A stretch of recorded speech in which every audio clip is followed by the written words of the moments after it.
Yeah, man, I was able to. I looked through both of them, man. Those are the images are stunning in both of them. Thanks. Yeah, man.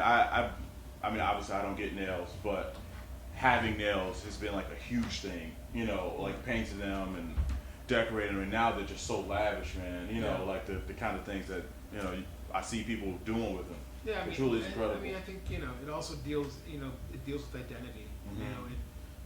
People decorate their nails as a form of identity as well, Mhm. which is important to me.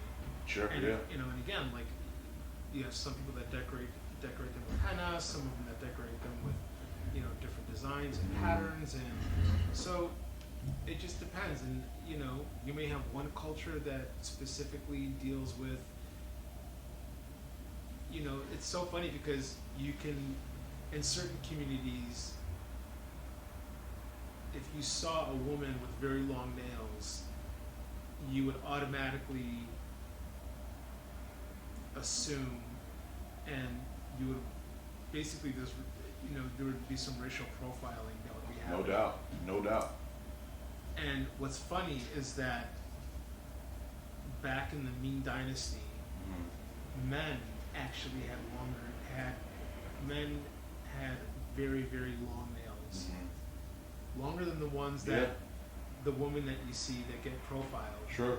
And there's a cliche kind of about them. Mhm. But what's funny is that the men actually had their nails very long because it was a sense of royalty Yeah. and a sense of esteem. And so what that meant is when they had long nails, they weren't allowed to pick anything up. So they had servants pick Yeah. things up for them Mhm. and lay them in their hands. Mhm. Now, Yeah. what I love about that is that, and it's mostly in the communities that it's mostly in minority communities, mostly Latino and African American. But what's great though is that, unbeknownst to them, I feel like they've created a sense of royalty. Sure. I can dig that, man. I'm a roll with that. I'm a roll with that, man. I love it. You know what I Absolutely, mean? I do. So I do. Subconsciously, like they've done it as a form of decoration and a form of identity. But what they don't even know is that they've actually created their own sense of royalty, and that, for me, I take a lot of pleasure in. Yeah, man. That does happen a lot.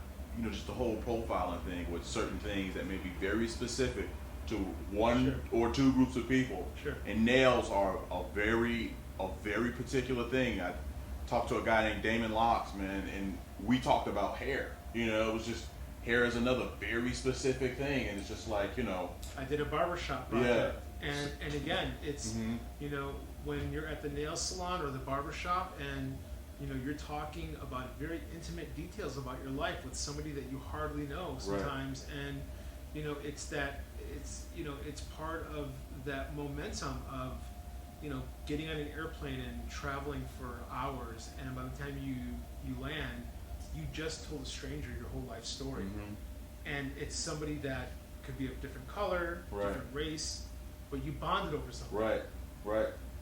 And so, in my personal perspective, that's what hair salons, that's what nail salons, that's what barbershops, that's the kind of community that they create.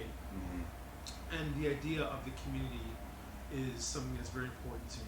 And I love the idea that these forms, that these places of safety are formed. Right. You feel a sense of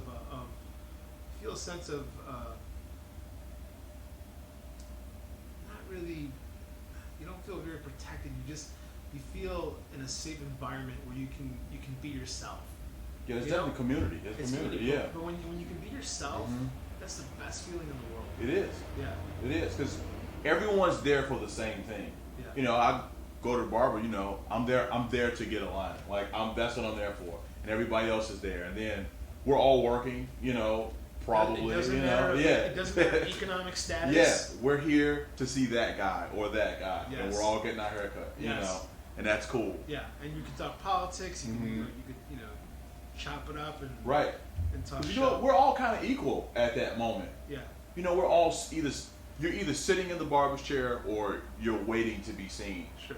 You know, you're not in your car, you're not at the office, and my opinion in this moment is just as valid as yours is. You know, and you may not, you know, you've seen it at the barbershop. You can't get away with having some like elitist mentality because you live in the suburbs. Yeah. You know, it's like, nah, dude. Like here, you better come with the real. You better come with the real. And, I love it, man. and you better be prepared to buy a bootleg DVD. Oh, swear to God. So he's coming. So if you Yeah. come, be prepared to get a No haircut and buy a bootleg DVD. Or like the oils. Yeah, or buy some oil. Yeah. So it's, No doubt. I love it, man. Everybody's not keyed into that. Exactly. So. That's cool, man. That's cool. All right, man. Before we wrap it up, man, what's coming next for you? What's coming next? Well, I think we can officially let the cat out of the bag, which is great. Let me see. I have we just confirmed a very large exhibition at the New Orleans Museum of Art that opens up next year. Awesome. In March, it's gonna include a publication. I have a show coming up a group show coming up in Luxembourg in January, and I have a solo exhibition opening up in Miami next year as well. And then I just confirmed an exhibition in Detroit that opens up in March. So again, I'm very particular about the projects and exhibitions that I work on. My work takes a long time to produce, so I like the fact that if we have something in place, we're working on that, and then we're solidifying a project right now that'll open up in New York, I believe in May. But that if once that comes together, that would be a great project to present to the public, because it's going to be in collaboration with a thing called New York by Design, and it's basically the design world kind of descends on New York for the week, but we're going to be doing possibly a really cool special project that it'll bring the concept of subculture to New York, and it'll bring the concept of a certain subculture, Right. and present it as a work of art in New York, I love it, and man. it'll be across from the World Trade Center. I love it. Yeah. New York I've been there once and I was there for 3 days. Subculture everywhere. Yeah. But no, Truly cosmopolitan Yeah, place. yeah. No. When you see what we're gonna do, it's gonna, I'm excited as hell for that. Like, I love it. Yeah. I love it. It's you're definitely not gonna get, it's the real deal. That's what's up. Yeah. That's what's up. I'm with it. All right, guys, I know we got something else to do, but I want to thank Mr. Carlos Rtisan Rolon for sparing a few minutes with us. Man, good luck to everything you got going on in the future, man. I appreciate you taking this time out with me. I appreciate it. Yeah, no doubt, man. Thanks, guys. We'll see you next time. Awesome, dude. Fuck yeah, man. Fuck yeah. I appreciate it. Hey, man, I appreciate you. Yeah, man. That's big time, I man. appreciate it. Thanks for putting up with the. No, man. Look.